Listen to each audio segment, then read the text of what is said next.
those of you who have been in the classes, a lot have heard me talk about confirming with John Roger about the angelic and the human bridging, becoming one.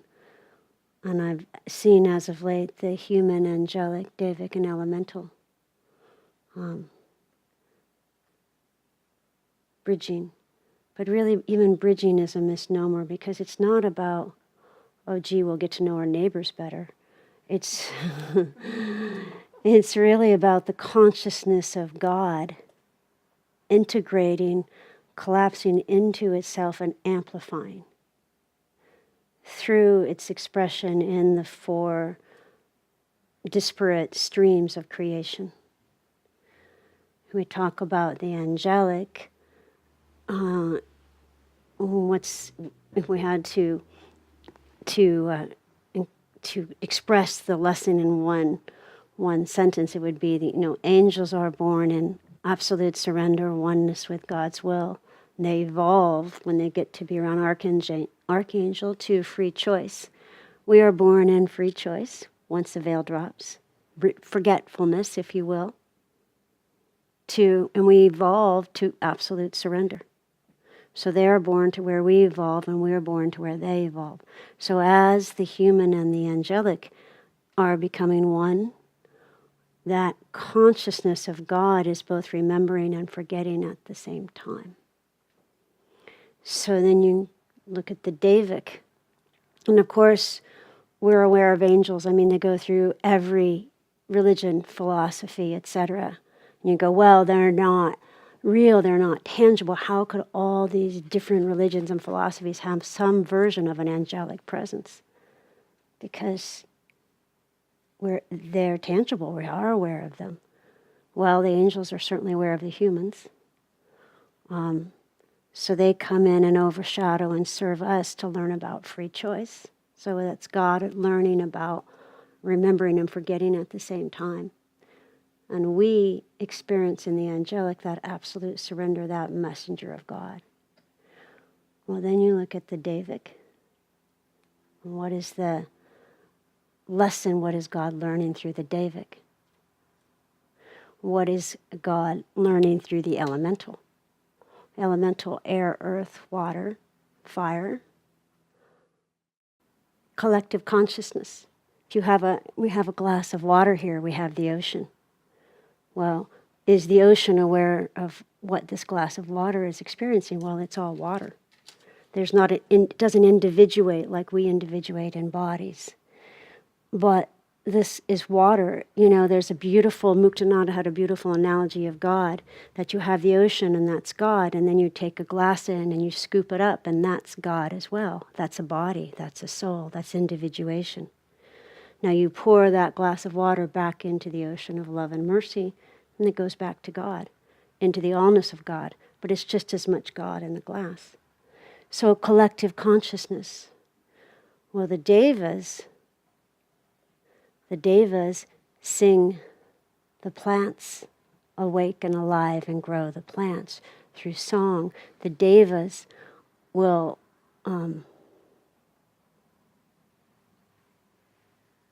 are connected to the elemental as closely as the angels are connected to the human. So the devas learn through the elemental collective consciousness, and the elementals learn through the devas individuation.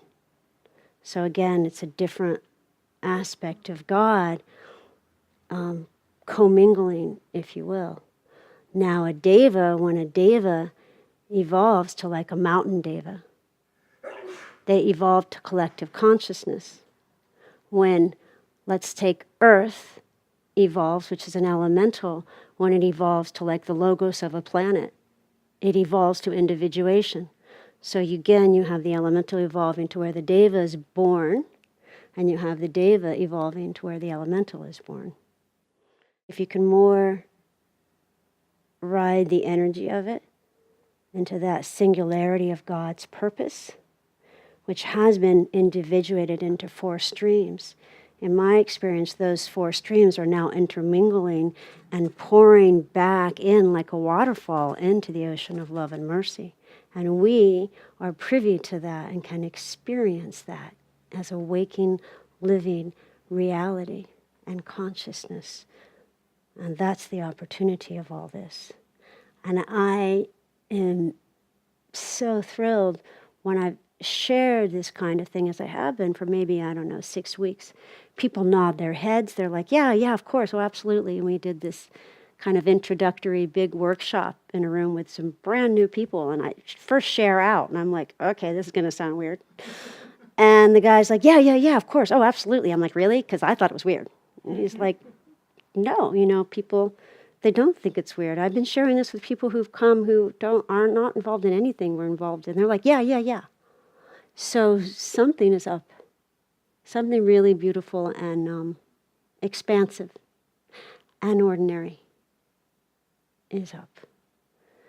The last couple of things I wanted to share about that is 2 consciousnesses.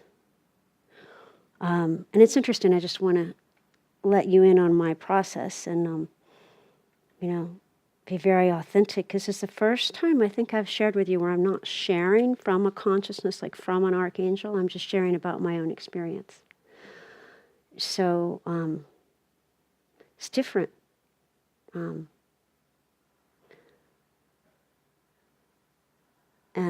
maybe that'll shift in a moment, but just wanted to,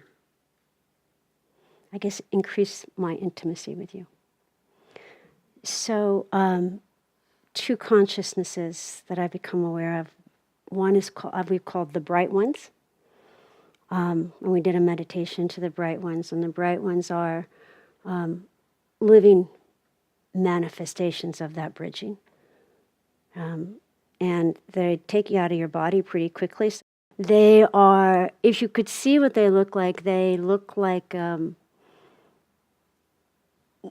they're very colorful, hence the name bright ones. They might look like a beautiful multicolored bird with feathers like an angel, with a kind of impish dancing quality of a deva, and they would sound like the song on the wind, like an elemental. So they're all 4 worlds at once. Definitely at least one present here. Stepped in through you.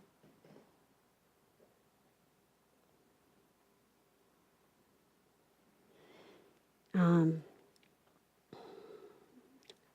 her. So it's kind of sweet to watch them enter into people, because they often get this very big smile on their face, or this deep peace, or they go out of their body. The other consciousness I just got introduced to today, which called itself at the very end of the recognition, consciousness shifters.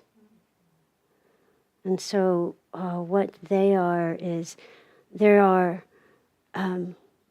let's call it, there is seeming separation between the 4 worlds. Like, we're not as consciously aware of the angelic as we are of here, as we are of this, right? So there's seeming separation, except that you can be as aware of the angelic as just shifting your eyes right and left. And if you're going out of your body, don't try to stay in, just let yourself go. You can watch this later. Because until you get used to it, it can easily take you out of your body, and just best to just surrender to that. The consciousness shifters are, at first I call them wall crushers. They didn't like that name for some reason. But it's this like, when what I kept hearing inside was like a kind of an ecstatic explosion as walls were just tumbling. Kind of like the Berlin Wall tumbling down. So walls between the worlds were just tumbling.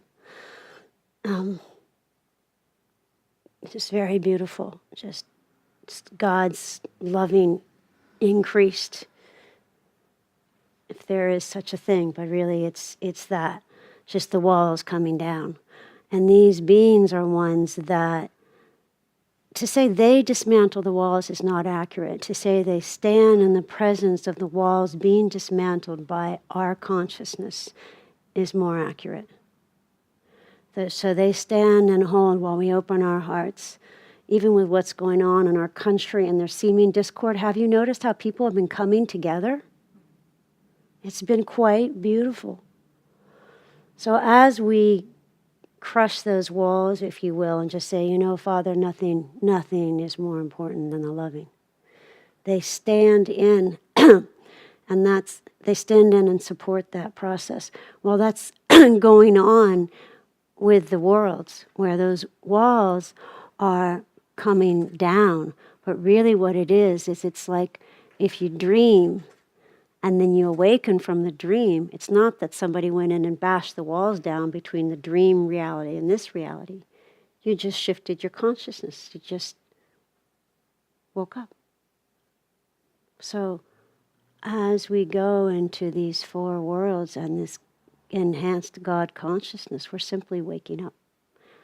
And that waking up is simply our consciousness shifting and going, oh, yes, I am the surrender of the Lord as I freely choose into that surrender. I am the collective consciousness. I am one as I am the glass of water, the individuation who knows itself as the ocean. I am all of that in full conscious awareness. So if you are called to experience more of that, you can call upon these presences. Perhaps you want to know yourself as angel, human, Devic, elemental. You can call on the bright ones. Perhaps you want to know yourself. Perhaps you want to know as the Lord knows the experience of all four worlds concomitantly in that enhanced God consciousness. Perhaps you might want to call on the consciousness shifters. Now, always, of course, you can call upon the Christ, the traveler, these different aspects of the Lord. Certainly they all play for the same team.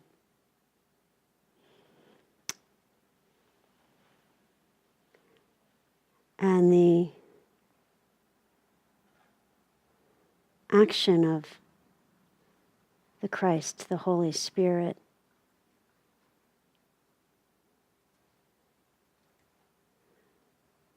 is occurring in all four worlds, of course, concomitantly. And you can know that. All four at once, all four in one.